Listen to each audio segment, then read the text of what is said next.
హల్లెలూయా,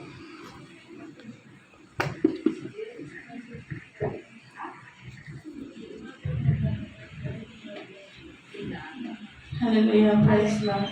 మన ప్రభువు ప్రియ రక్షకుడైన యేసుక్రీస్తు నామములో మీ అందరికీ నా శుభావందనాలు తెలియజేసుకుంటున్నానండి.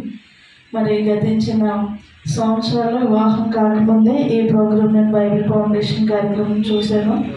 అప్పట్లోనే మరి 1000 వచనాలు కంఠపాఠం చేసి నేను మా బ్రదర్ కూడా రాసి పంపించాము.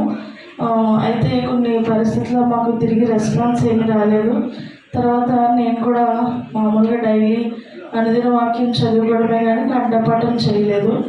అదే నాకు గతించిన సంవత్సరంలో జూన్ నెలలో ఒక ఆపరేషన్ జరిగింది. ఆపరేషన్ అయినప్పుడు నాకైతే చాలా సివియర్ అయిపోయింది.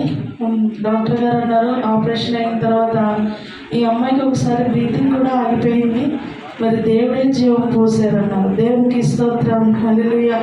మరి నాకు అప్పుడు ఇచ్చినటువంటి దర్శనం ఏంటంటే, ప్రభువా మళ్ళీ నాకు తిరిగి జీవం పోసారు కాబట్టి ఆ జీవం నీ కొరకే వాడబడాలి, నా విషయంలో కలిగి చేసుకోమని నేను ఆ మంచం మీద ఏడుస్తూ ప్రార్థన చేసుకున్నప్పుడు దేవుడు నాకు ఒక మాట చూపించారు, నేను ఒక సూచక్రియగాను మహత్కార్యంగాను చేస్తానని. అయితే ఆ వాగ్దానాన్ని ఎత్తిపట్టి ప్రార్థన చేస్తున్నాను. ఆపరేషన్ అయింది, ఇంకా నాకు స్టిచెస్ కూడా ఇప్పలేదు. మరి 4వ రోజునే నేను మంచం మీద ఏడుస్తున్నాను, చాలా ఏడుస్తున్నాను. ఆ సమయంలో నాకు ఈ బైబిల్ ఫౌండేషన్ కార్యక్రమం యూట్యూబ్ ఛానల్లో కనిపించింది. మళ్ళీ ఆశ కలిగింది. నేను మంచం మీదే నేను బైహార్ట్ చేసిన 70 వర్సెస్ కేవలం ఒక పూటలోనే నేర్చుకోవడానికి దేవుడు కృప చూపించారు. దేవునికి స్తోత్రం, హల్లెలూయా. మరి నేను ఉదయకాలం చూశాను, మధ్యాహ్నం 3 గంటలకల్లా నేర్చుకున్నాను. మరి లేవలేని పరిస్థితి, కానీ లేచి కూర్చొని ఆ వాక్యం చదివినప్పుడు దేవుడు నాకు బలం అనుగ్రహించారు, నా బాధలు నెమ్మదిని అనుగ్రహించారు. ఆ వాక్యం చదువుకుంటూ సాయంత్రం 5 గంటలకి వీడియో తీసి పెట్టి అమ్మగారికి ఫోన్ చేసినప్పుడు అప్పుడు అయ్యగారు మరి అమెరికా ప్రాంతాల్లో సంచరిస్తున్నారని చెప్పారు. మళ్ళీ వెంటనే అయ్యగారు కూడా రిటర్న్ కాల్ చేయడము, మాట్లాడడము, ఆ నెక్స్ట్ డేనే నాకు మంచి గిఫ్ట్ ఇవ్వడం కూడా జరిగింది. ఆ తదుపరి మరి వాక్యాలు ఇంతటితో ఆగిపోకూడదు ప్రభా, ఇంకెక్కువ కంఠపాఠం చేయాలని ప్రార్థన చేసుకున్నప్పుడు నాన్నగారు కూడా ఈ వాక్యాలు 70 వచనాలు కేవలం ఒక వారం రోజుల్లో నేర్చుకోవడానికి దేవుడు కృప చూపించారు. దేవునికి స్తోత్రం, హల్లెలూయా. ఆ తర్వాత మా అమ్మగారు కూడా నేర్చుకున్నారు. ఆ తర్వాత మరి దైవ సేవకులతో మాట్లాడినప్పుడు వారు మా దగ్గరికి రావడం జరిగింది. ఒక వారం రోజులు మరి మా గృహంలో ఉన్నప్పుడు వారి ప్రత్యక్షత కూడా నన్ను తాకింది.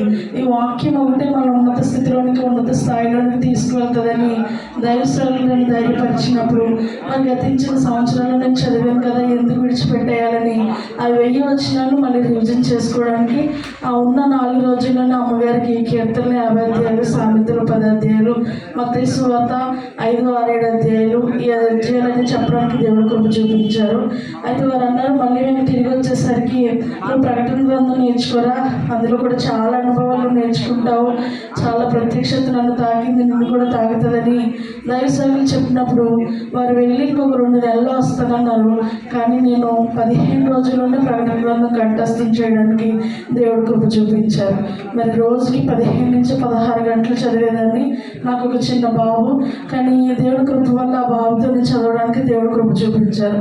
తదుపరి మత్తయి సువార్త చదవమన్నప్పుడు రెండోసారి మళ్ళీ మా దగ్గరికి వచ్చేటప్పటికి మత్తయి సువార్త కూడా చదవడానికి అమ్మగారి ప్రోత్సాహం ఎంతో ఉంది. అందులో మరి చాలా బలహీనమైపోయినప్పుడు బలపరుస్తుంది వాక్యం.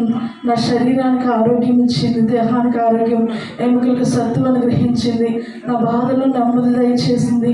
నీ ఎదుటి నేను పాపం చేయకున్నట్లు నా హృదయంలో నీ వాక్యం ఉంచుకున్నాను అన్నాడు దావీదు. మరి పాపం చేయకుండా, పాపంలో పడిపోకుండా ఈ వాక్యం పదే పదే హెచ్చరించడానికి దేవుడు కృప చూపిస్తున్నాడు. మరి నేను మాత్రమే కాదు, నాతో పాటు ఒక 4గురినైనా నేను కంఠపాఠం చేయించాలని ఆశ కలిగి మరి మాకున్నటువంటి కృపాసిద్ధి మినిస్ట్రీస్లో ప్రేయర్ టీం వారికి ప్రోత్సహించినప్పుడు రోజుకొక వచనం కంఠస్థ పెట్టండి, వారానికి ఒక కీర్తన కంఠస్థ పెట్టండి అన్నప్పుడు నాతో పాటు ఒక 4గురు కూడా మరి కంఠస్థం చేస్తున్నారు, వారు కూడా రాస్తున్నారు. ఇలా బైబిల్ క్విజెస్ కూడా నేను కూడా పెట్టడానికి దేవుడు కృప చూపించారు. నిజంగా ఈ వాక్యము మరి ఇంకా ఎక్కువ చదవాలని నా ఆశ. తర్వాత మార్క్స్ వార్త కూడా రీసెంట్గా అమ్మగారు ఫోన్లో మాట్లాడినప్పుడు చెప్పడం జరిగింది. ఈ విధంగా ఈ సువార్తలన్నీ కూడా కంఠస్థం చేసి నా కోరిక ఏంటంటే కొత్త నిబంధన అంతా కూడా కంఠస్థం చేయాలని ప్రార్థన చేయండి. రానున్న దినాల్లో దేవుని కోసం బహుబలంగా వాడబడాలని నా ఆశ. దేవుడి చిన్న సాక్ష్యం నేర్చుకున్నాక ఆమేన్. వేరే సహోదరు గారు రండి. సారా సిస్టర్ చెప్తారు. సారా సిస్టర్